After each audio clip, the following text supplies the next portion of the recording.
podcast where we tackle the hobby's hottest topics in depth to help you navigate the sports card landscape and enjoy the hobby we all love. Here's your host, John Newman. All right, welcome to another episode of Hobby Quick Hits. Today's episode titled Chocolate Collectibles. Now, full disclosure, we're going to talk about some candy that's not chocolate, but they're all athletes, male or female, that appear on either candy bars or candy confections. Okay, what led to this episode? Well, I have an affinity for the 1989 Pacific Griffey Jr. candy bar. I'll tell you a little bit about that backstory, and then we'll get into some of the other collectible candy or sugar confectionery, whatever you want to call them, when I kind of wanted to put this show together. So before we get to that, let's hear from Mojo Break, our great sponsor. They're doing big things in California and across the world. Dan and Doug do a great job providing product and breaks to people all over the place, and happy to have them part of the show. So let's hear about them, and then we'll be back to talk about some sweets. Hey folks, wanted to tell you about the best place to get some of your sealed sports card wax products. Great selection and some of the lowest prices on the web. MojoBreakShop.com is that place. Whether it's a box or a whole case, they're your guys, and they ship around the world right to your door. The Mojo Break name is one of the most trusted in the hobby. From sports cards to Pokemon, their selection can't be beat.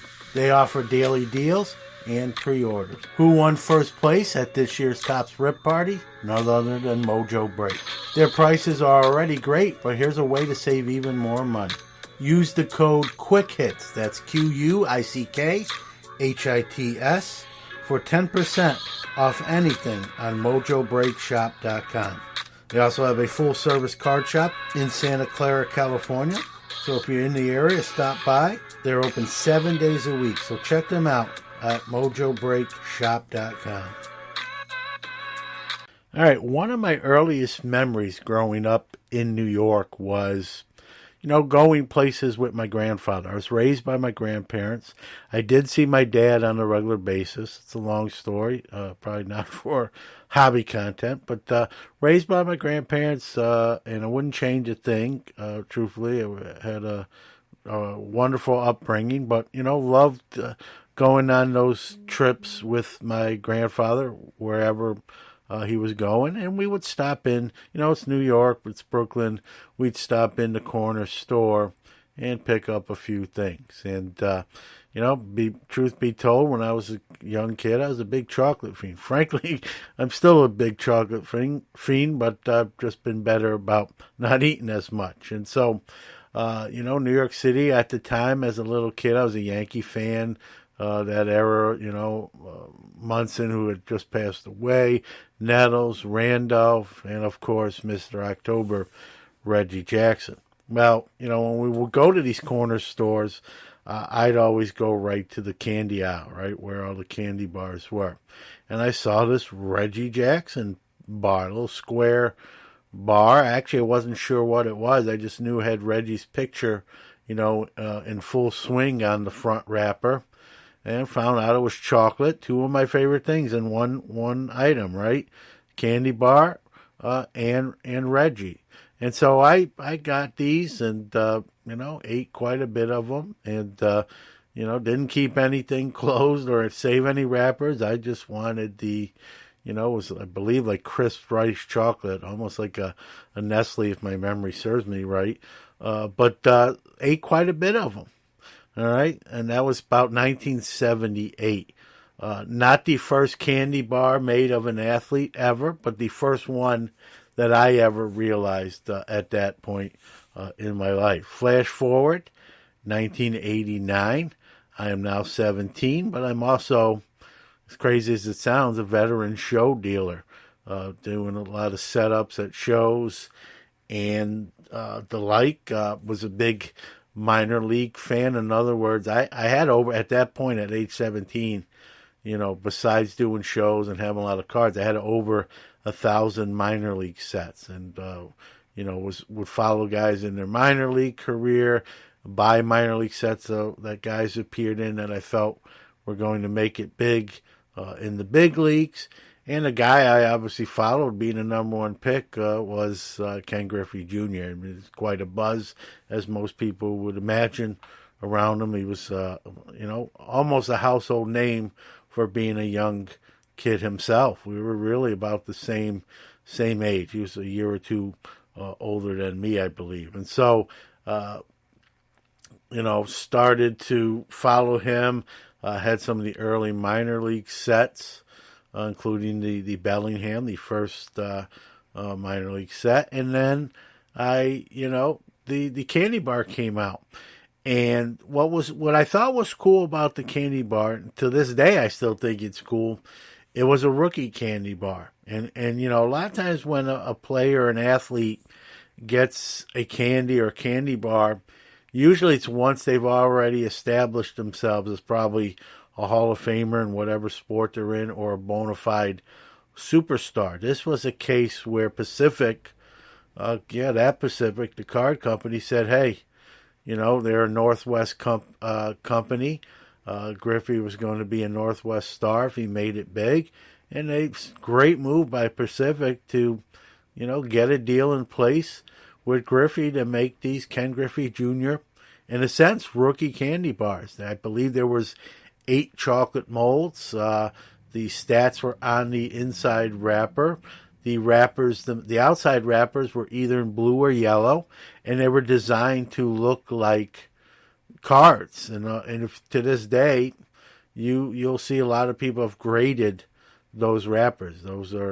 They can be graded, and some people have graded them. I try to keep the candy bars intact. Yeah, even all this time, what are we at? 32 years later, I got about 20 sealed candy bars in varying conditions, but many of these things look like they do or did just like in 1989. But let's go back. So Pacific, made these candy bars before Griffey really established himself, and that was sort of risky, I guess. Not really. I mean, he was a very popular player, a lot of buzz. I ate some, but I also sold a lot of these. I bought these by the box. I had them on my tables at the show, and I would sell these things. I'm trying to remember what I sold them for at the time, $2 or $3 a piece. I think they cost me about 75 cents a piece at the time, if my memory serves me correctly. And, at the time, I didn't put any away. I was just selling them every once in a while.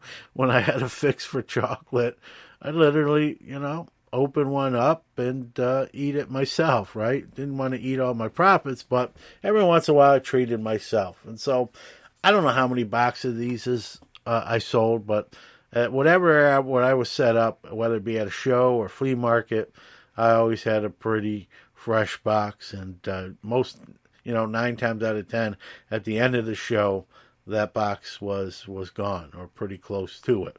A lot of times, if there was just a couple left, that would be my reward to eat, and had the teeth to prove it. But made a pretty good profit on it. I wound up, then they kind of became a little bit harder to get. I wound up putting a couple away of each wrapper, one blue, one yellow, put it in a box, kind of forgot about it. And years later, I was kind of just organizing my stuff, and I pulled out a box, and actually the box tipped over a little bit, and it was kind of weird. Both of these candy bars just kind of flew out, kind of came out, slid out. And I had completely forgot about them. And this is, I would say, about 2013. So this is 24 years after the fact. And, brought back all those memories. And then I just said, what are these? Can you still get these things? Are people selling them? Did people save them? My curiosity was piqued. So, what do you do? What a lot of people do, right? Head to eBay and you search, Ken Griffey Jr. Pacific Candy Bar. And a lot of these candy bars came up. And a lot of wrappers came up, and ungraded ones. I was kind of surprised. And, the intact candy bars, there was more than there are now, I'll just say that. And many of them were going for between $4 and $8, $10. So I thought that was pretty cool, but I really didn't think much about it. Just had the 2 candy bars, reorganized my stuff, put them away, and kind of forgot about them again. I wanted to keep them sort of out of sight, just out of the sunlight and out of the heat. And so I just kind of put them away and forgot about them. And then again in 2016, about 3 years later, I pulled them out, going through stuff.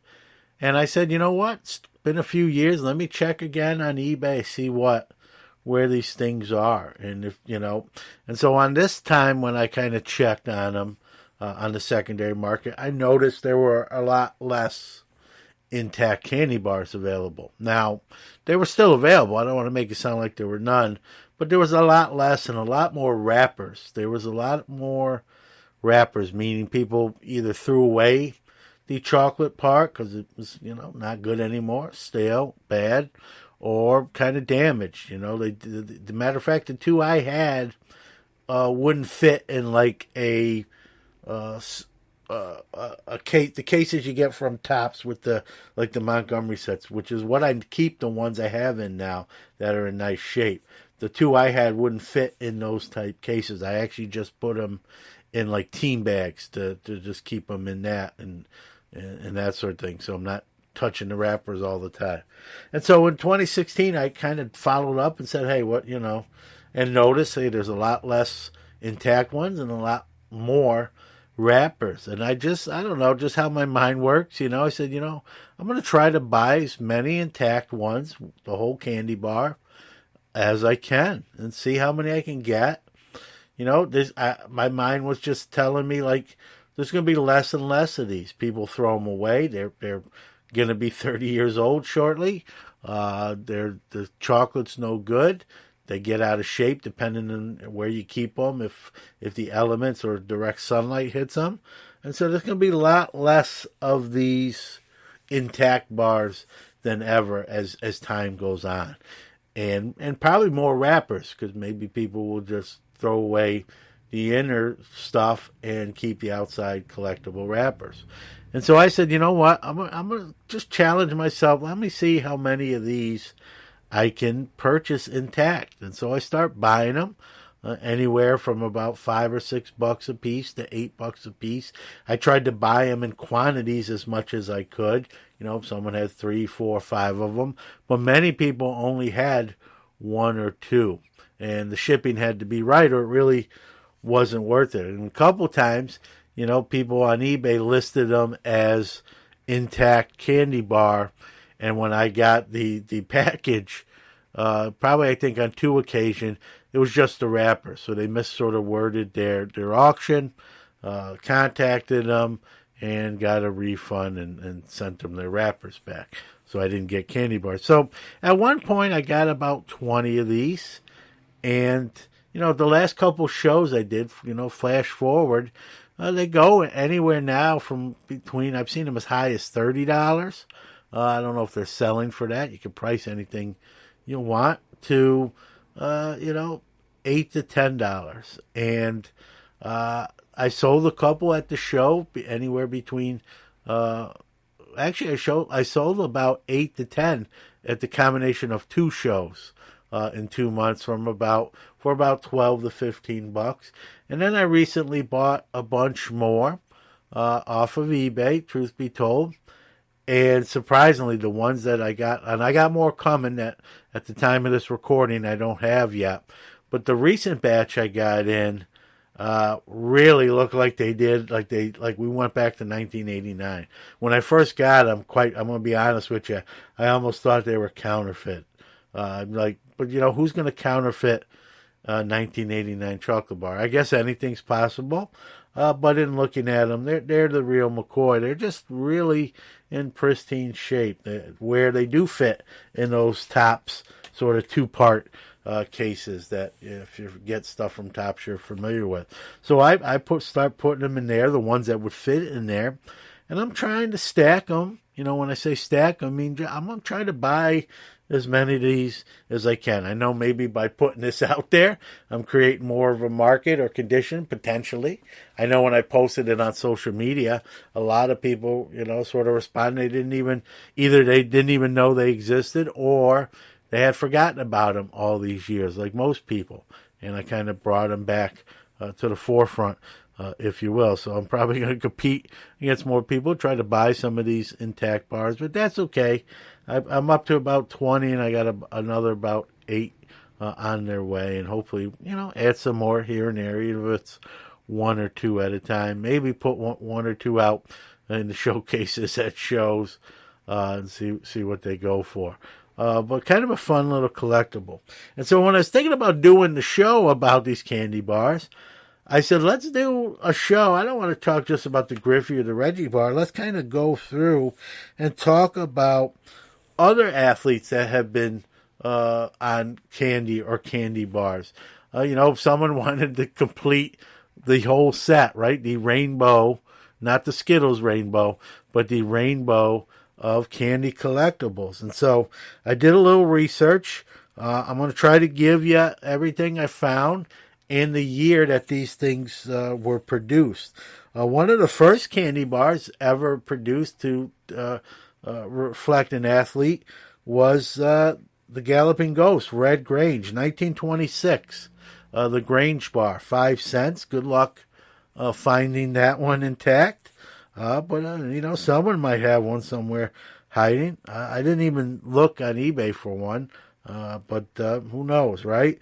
The next one I could find was Babe Ruth, not Baby Ruth, the candy bar, not from Goonies. Baby Ruth, not that Baby Ruth. Terrible impression. There was a Babe Ruth bar, I believe in the 30s. Also, it was called the Home Run Candy Bar and had a picture of Babe on the wrapper, and those went for 5 cents back in the day. Then the next one, there was sort of I didn't see anything between that and then the Reggie Bar in 78. And then the Griffey in 89, and then a bunch. Oh, there was a Muhammad Ali bar in 1978. I think they didn't make a ton of them, but it does exist. Muhammad Ali, 1978 candy bar. In 1990, Boomer Esiason. I'm trying to do these by year. I might miss one. Also in the 90s, there was a Cal Ripken bar. There was a Big Hurt Frank Thomas candy bar as well. Randall Cunningham, Eagles quarterback, got a candy bar as well. Isaiah Thomas in the early 90s got his own candy bar. Mark Price, Cleveland Cavaliers sharpshooter, had the Mark Price bar. The Moose Bar, Mike Mussina had a candy bar. I believe a lot of that went to charity. Then Shaq, he had a bar called the Mr. Big Bar, but it had a picture of Shaq on it. I'm not sure what year, but Alex Ovechkin, Washington Capitals huge goal scorer, had a candy bar called Mr. Big Deal. Mario Andretti, the race car driver, had a bar that was exclusive to Kmart only. Doug Gilmore, former hockey player, 2009. Dale Earnhardt Jr., the race car driver, obviously, 2007.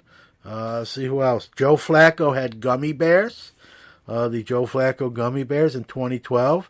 And Maria Sharapova, the very nice-looking tennis player, also had gummy bears the same year as Flacco, 2012. Carmelo Anthony, our local guy here from Syracuse, had the Carmelo Anthony bar, not the Carmelo bar, the Carmelo Anthony bar in 2004. Let's see what else I came up with. Probably one of the lesser-known players to have a candy bar. I was a little surprised. 2007, little scat running back, Fred Smoot. Remember him? Vikings, Redskins.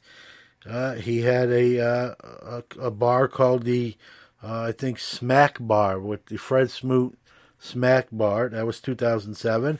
Oh, let's backtrack a little bit. 1997, the Chipper Bar. Yep, Chipper Jones had a candy bar as well. So I think that was all I could come up with. Someone else told me there was a Wade Boggs bar. I did not find anything pertaining to that. There may be some regional food issues too, and I only stuck to candy. There's tons of cereals, Flutie Flakes. The Steelers have done numerous cereals with their superstars. Juju, I believe Bennett one time. Heinz Ward had a cereal. There's been a lot of cereals and Wheaties boxes with athletes on it. So I stuck to just sort of confectionery releases. So either candy or candy bars. So I tried to get everything. I might have missed a few. I did my best. But maybe we'll have to do an update to this episode with when people tell me, hey, you forgot this candy bar or this candy bar. I tried to get them all. Good, almost 30 of them here between candy bars and gummy bears. So, it makes it interesting, as a collector, right? I'm sort of stacking these Griffey Jr. bars. I might have to look about getting a Reggie bar just for the sentimentality of it, right? Just to bring back memories. But what if I was to take this list I have that I'm reading off of for the show of all these candy bars or gummy bear, athlete endorsed products, and you try to get one of every one, right? You kind of have the Candy Run rainbow collection. I thought about it. I don't know how many left of these are. I might take the list in just one day when I got about an hour to kill. Just see how many of these, if I was to do that or anyone else was to do that, how hard would this be? So if it's something, the candy bar challenge, we'll call it. If you're going to do it, or if I might try it, let me know and let me know your progress. But, hey, candy can be collectible too, right? It doesn't have to be cardboard or chrome. Well, thanks for spending some time with us on Hobby Quick Hits. Hope you're doing well. We'll see you in a week. Thanks for listening, and happy candy hunting. All right, thank you for listening to another episode of Hobby Quick Hits. Want to give out our social media, starting with our website, which is www.sportscardnationpodcast.com. Facebook, you can follow us at www.facebook.com/sportscardnationpodcast/ Twitter, we are at sportscardnati1, so it's sportscard NATI1. Instagram at sportscardnationpodcast, or you can email the show hobbyquickhits@gmail.com. Again, thanks for listening. We'll see you next week. In case I don't see you, good afternoon, good evening, and good night.